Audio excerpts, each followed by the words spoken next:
कसमकस भाग एक।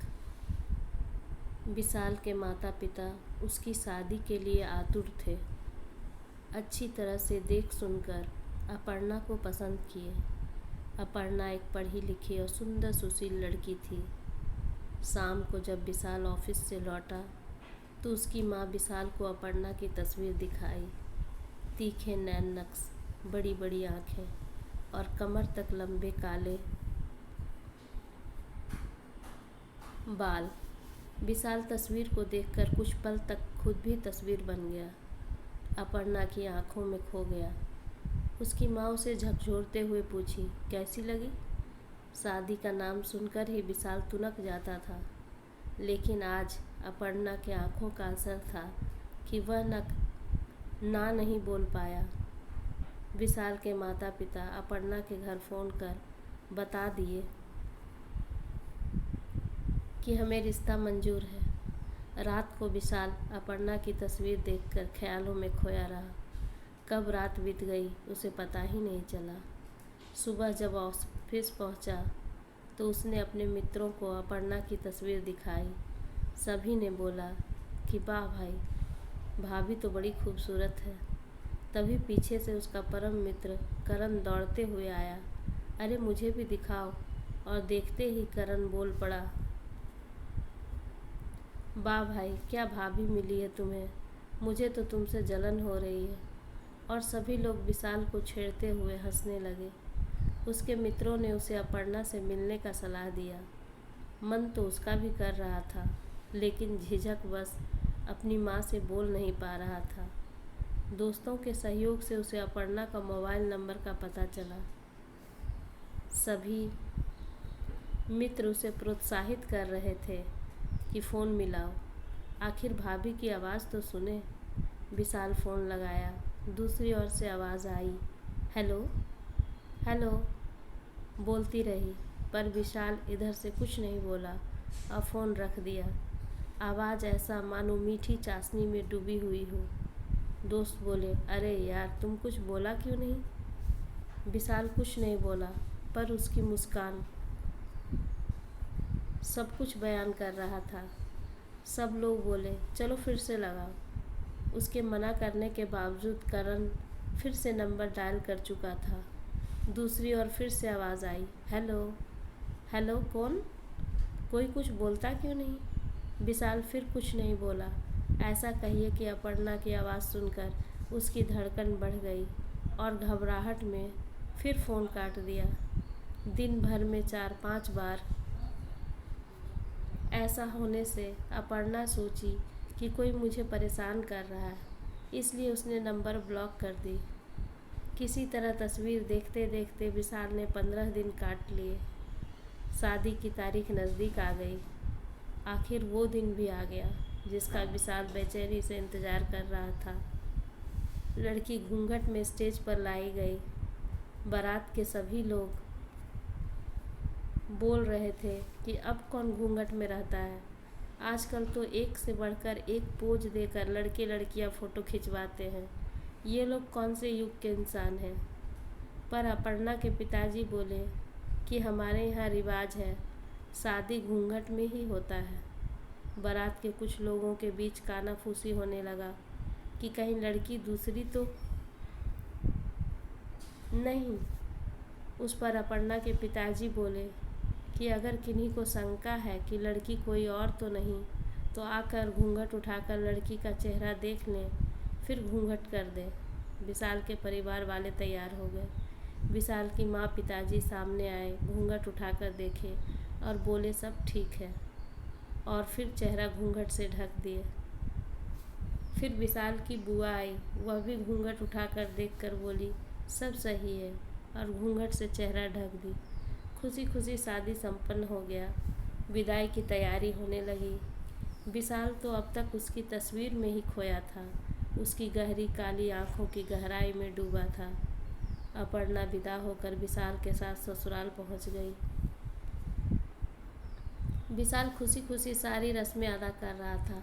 अपर्णा घूंघट की हुई थी, उसे घूंघट में चलना मुश्किल हो रहा था। विशाल उसे अपने मजबूत बाजुओं का सहारा देकर अंदर लाया। विशाल अब अपनी माँ से बोला, माँ अब तो घूंघट हटा दो, कहीं गिर गई तो। माँ बोली, अरे इतना देर से तो घूंघट में ही है, थोड़ी देर और सही, हम लोग मुंह दिखाई का रस्म कर लें, फिर घूंघट हटा देंगे। विशाल वहीं सोफे पर बैठ गया। परिवार के सारे लोग एक एक कर आते, अपर्णा का घूंघट उठाते, उसे नेक देते, फिर घूंघट से उसका चेहरा ढक देते। सभी लोग तारीफों के पुल बांधते, विशाल से बोलते, कितना सुंदर बहू तुम्हारे लिए ढूंढी है तुम्हारी माँ ने। सभी लोग अपर्णा की सुंदरता का अलग अलग मिसाल देते। विशाल बेसब्र हो रहा था, अपर्णा का एक झलक पाने को तरस रहा था। विशाल का दोस्त उसे वहाँ से उठाकर ले गया। अरे यार अब क्या, थोड़ी देर का इंतज़ार है, फिर भाभी को देखते रहना, उनकी आंखों में डूबे रहना, कोई डिस्टर्ब नहीं करेगा। चलो अभी तो हम लोग के साथ थोड़ा समय बिता लो। सभी विशाल को छेड़ रहे थे। विशाल मंद मंद मुस्कुराते हुए दोस्तों के साथ चला गया। इधर सारा रस्म रिवाज समाप्त हो गया। दोपहर हो चली थी। विशाल की माँ बोली, बहू बहुत थक गई होगी। अपनी भतीजी को आवाज़ लगाई कि भाभी को कमरे में ले जाओ, थोड़ी देर आराम कर लेगी, फिर शाम को होने वाले समारोह के लिए भाभी को तैयार कर देना। विशाल जैसे ही कमरे में आना चाहा, उसकी भाभी और बहन उसे कमरे से बाहर खड़ा कर दी। विशाल की भाभी उसे छेड़ते हुए पुरानी फिल्म का एक गाना गुनगुनाने लगी। नहीं नहीं अभी नहीं, अभी करो थोड़ा इंतज़ार। विशाल अब थोड़ा झल्ला गया था। इंतज़ार इंतज़ार आखिर कितना? इतने दिनों का इंतज़ार कुछ घंटों पर भारी पड़ रहा था। विशाल खुशी खुशी शाम होने का इंतज़ार करने लगा। शाम को तैयार होकर विशाल स्टेज पर बैठ चुका था। थोड़ी देर में अपर्णा को लाया गया। सभी लोग बहू को देखकर बोले जा रहे थे, वाह क्या जोड़ी है। विशाल के माता पिता को सभी लोग बधाई दे रहे थे, बहू बहुत सुंदर है। अपर्णा को विशाल के बगल में स्टेज पर लाकर बिठा दिया गया। सभी लोग वाह वाह कर रहे थे। विशाल और अपर्णा की जोड़ी को अब तक का सबसे खूबसूरत जोड़ा का दर्जा दे रहे थे। बड़े बूढ़े तो यहाँ तक बोल रहे थे कि साक्षात शिव पार्वती की जोड़ी लग रहा है। लेकिन ये क्या? विशाल जैसे ही अपर्णा को देखा, उसका चेहरा सफ़ेद पड़ गया, आंखें लाल हो गई, उसका सारा उत्साह काफूर हो गया। वह काली काली बड़ी गहरी आंखें जिसमें विशाल डूबा रहता था, वो तो था ही नहीं। वह कमर तक लंबी काले घने बाल तो थे ही नहीं जिससे सपनों में लिपटा रहता था। जिस अपर्णा की खूबसूरती का सब लोग तारीफ कर रहे थे, परंतु विशाल जिसके इंतज़ार में था, ये चेहरा तो वो है ही नहीं। उसके दोस्त उसे छेड़ रहे थे, क्या हुआ भाई, भाभी को देखकर कहीं बेहोश तो नहीं हो गए। विशाल अपना सबसे प्रिय मित्र करण को दूर खींच कर ले आया और बोला, करण ये अपर्णा नहीं है। करण बोला, क्या बोलता है यार, ये तो वही है जिसकी तस्वीर तुमने हम लोगों को दिखाई थी। यही तो थी। विशाल जोर से चीख पड़ा, नहीं ये वो नहीं है, चलो अभी भी मेरे कमरे में तस्वीर पड़ी है। और करण का हाथ खींचते हुए अपने कमरे में आ गया। कमरा फूलों से सजा हुआ था। ड्रॉअर खोला, लिफाफा खोलकर उससे तस्वीर निकाला। तस्वीर देखते ही करण बोला, देखो भाभी ही तो है। विशाल तस्वीर देखा। तस्वीर और अपर्णा में कोई अंतर नहीं था, लेकिन विशाल को विश्वास नहीं हो रहा था। वह बोल पड़ा, नहीं मैं नहीं मान सकता कि मुझे इतना बड़ा धोखा होगा। करण उसे डांटते हुए बोला, क्या बोल रहा है, तुम्हारा दिमाग तो ठीक है। भाभी इतनी खूबसूरत है, पढ़ी लिखी, और तुम्हें क्या चाहिए।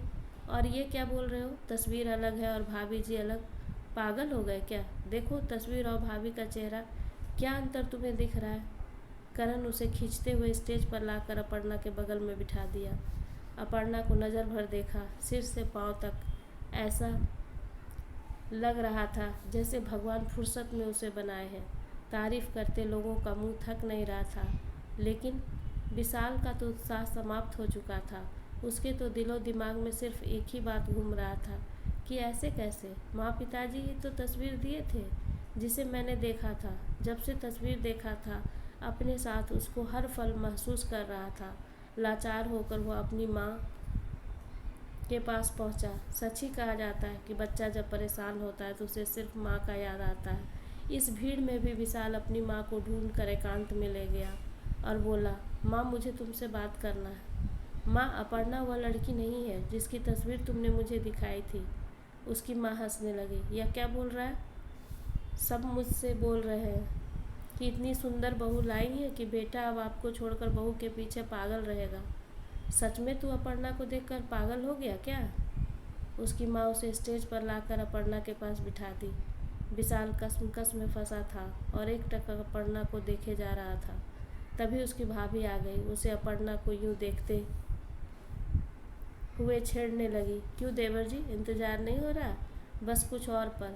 लेकिन अब विशाल को कोई बेसब्री नहीं था। समारोह समाप्त हो गया। विशाल को कमरे में लाकर पहुंचा दिया गया। दोनों थक चुके थे। विशाल अपर्णा को आराम करने बोलकर खुद भी लेट गया। लेटते ही अपर्णा को नींद आ गया, लेकिन विशाल की आंखों से नींद कोसों दूर थी। विशाल सोच रहा था कि मुझे ही सिर्फ ऐसा क्यों लग रहा है। परिवार के सारे लोग को तो कोई शंका नहीं है। क्या सचमुच मुझे वहम हो रहा है? इसी कसमकस में रात गुजर गया। तस्वीर क्या सचमुच वहम था या हकीकत? आखिर क्या राज था कसमकस के अगले भाग में? धन्यवाद दोस्तों। अगर आपको मेरी कहानी पसंद आए तो कृपया लाइक करें, सब्सक्राइब करें।